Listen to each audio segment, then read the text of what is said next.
Indian നാവികസേനയുടെ ശക്തിയും അച്ചടക്കവും സൗന്ദര്യവും പ്രകടമാക്കി ഓപ്പറേഷൻ ഡെമോ 2025. ശംഖുമുഖത്തെ കടലും ആകാശവും ഒരുപോലെ നാവികസേനയുടെ അഭ്യാസ പ്രകടനങ്ങളുടെ വേദിയായി. സേനയുടെ അഭിമാനമായ വിമാനവാഹിനി കപ്പൽ INS വിക്രാന്ത് ഉൾപ്പെടെ നേവി ദിനാഘോഷത്തിന്റെ ഭാഗമായി.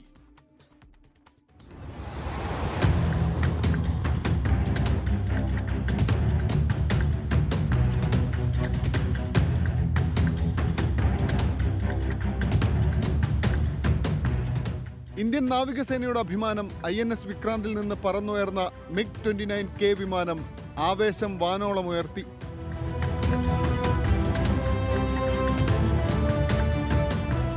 ശംഖുമുഖം തീരത്തെത്തിയ രാഷ്ട്രപതിക്ക് അഭിവാദ്യവുമായി ആദ്യമെത്തിയത് MH-60 ഡോണിയർ വിമാനങ്ങൾ.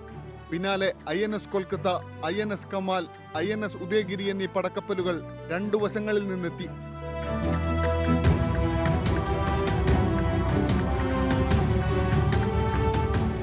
പിന്നാലെ 3 Chetak വിമാനങ്ങളുടെയും 5 bomber വിമാനങ്ങളുടെയും formation.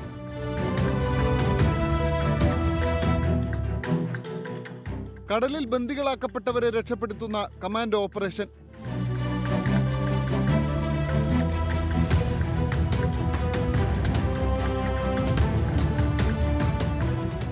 INS വിപുലിന്റെയും INS വിദ്യുത്തിന്റെയും വരവ്. പടക്കപ്പലുകളിൽ നിന്ന് മിസൈൽ വർഷം. പിന്നാലെ മറൈൻ കമാൻഡോകൾ പാരച്യൂട്ടിൽ തീരത്ത് പറന്നിറങ്ങി.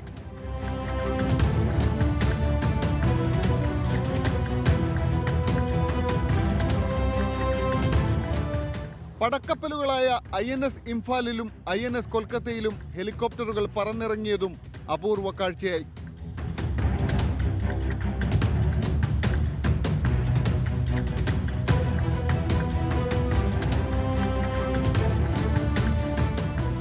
അഭിമാന നിമിഷമെന്ന് രാഷ്ട്രപതി ദ്രൗപദി മുർമു.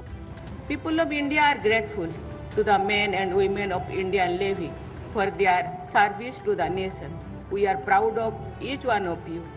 ഗവർണർ രാജേന്ദ്ര അർലേക്കർ, മുഖ്യമന്ത്രി പിണറായി വിജയൻ, കേന്ദ്ര സഹമന്ത്രി സുരേഷ് ഗോപി ഉൾപ്പെടെയുള്ളവരും ഓപ്പറേഷൻ ഡെമോയുടെ ഭാഗമായി. 24 തിരുവനന്തപുരം. ലോകത്തെവിടെയായാലും ഏത് സമയത്തും 24 വാർത്തകളും ഓഗ്മെന്റഡ് റിയാലിറ്റി പാക്കേജുകളും എക്സ്പ്ലെയിനറുകളും വിശദമായി കാണാൻ ഞങ്ങളുടെ YouTube ചാനൽ നിങ്ങൾക്ക് സബ്സ്ക്രൈബ് ചെയ്യാം.